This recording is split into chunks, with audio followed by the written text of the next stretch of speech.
Sabarimala ഡ്യൂട്ടിക്കിടെ മദ്യപിച്ച fire force ഉദ്യോഗസ്ഥർക്ക് suspension. Changanassery fire സ്റ്റേഷനിലെ സുബീഷ്, ഗാന്ധിനഗറിലെ ബിനു എന്നിവർക്കെതിരെയാണ് നടപടി. ഇരുവരെയും അന്വേഷണ വിധേയമായാണ് സസ്പെൻഡ് ചെയ്തത്. കഴിഞ്ഞ ഡിസംബർ 28-നാണ് സസ്പെൻഷൻ ആധാരമായ സംഭവം. ചങ്ങനാശ്ശേരി ഫയർ സ്റ്റേഷനിലെ സുബീഷ്, ഗാന്ധിനഗറിലെ ബിനു എന്നീ ഉദ്യോഗസ്ഥർക്ക് പമ്പയിലായിരുന്നു ഡ്യൂട്ടി. എന്നാൽ 28-ന് രാവിലെ 10:45ഓടെ ഇരുവരും മറ്റു രണ്ട് സുഹൃത്തുക്കൾക്കൊപ്പം പമ്പയിലെ KSEBയുടെ ചാർജിംഗ് സ്റ്റേഷനിലെത്തുകയും അവിടെ കാർ ചാർജിലിട്ട ശേഷം കാറിനകത്തിരുന്ന് മദ്യപിക്കുകയുമായിരുന്നു. പമ്പ SI അലോഷ്യസ് പരിശോധനയ്ക്കെത്തിയപ്പോഴാണ് ഇരുവരെയും പിടികൂടിയത്. കാറിൽ നിന്ന് 1/2 ലിറ്ററിന്റെ 2 മദ്യക്കുപ്പികളും കണ്ടെത്തിയിരുന്നു. തുടർന്ന് അന്നുതന്നെ പൊതുസ്ഥലത്തിരുന്ന് പരസ്യമായി മദ്യപിച്ചതിന് 4 പേർക്കെതിരെയും പോലീസ് നടപടി സ്വീകരിച്ചിരുന്നു. ഇതിന് പിന്നാലെയാണ് വിഷയം പരിശോധിച്ച് ഫയർഫോഴ്സ് മേധാവി 2 ഉദ്യോഗസ്ഥരെയും അന്വേഷണ വിധേയമായി സസ്പെൻഡ് ചെയ്തിരിക്കുന്നത്.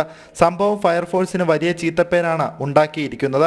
10,000-കണക്കിന് സ്വാമിമാരെത്തുന്ന പമ്പയിൽ പുഴയിലും മറ്റും ഇറങ്ങുമ്പോൾ അപകടങ്ങൾ ഉണ്ടാവാതിരിക്കുന്നതിനും അപകടങ്ങൾ സംഭവിച്ചാൽ രക്ഷാപ്രവർത്തനത്തിന് ഓടിയെത്തുന്നതിനുമാണ് ഫയർഫോഴ്സ് ഉദ്യോഗസ്ഥരെ പമ്പയിൽ നിയോഗിച്ചിരിക്കുന്നത്. എന്നാൽ കൃത്യനിർവഹണം നടത്തേണ്ട ഉദ്യോഗസ്ഥരാണ് ഡ്യൂട്ടി സമയത്ത് മദ്യപിച്ചിരിക്കുന്നത്. ജനം, പാലക്കാട്.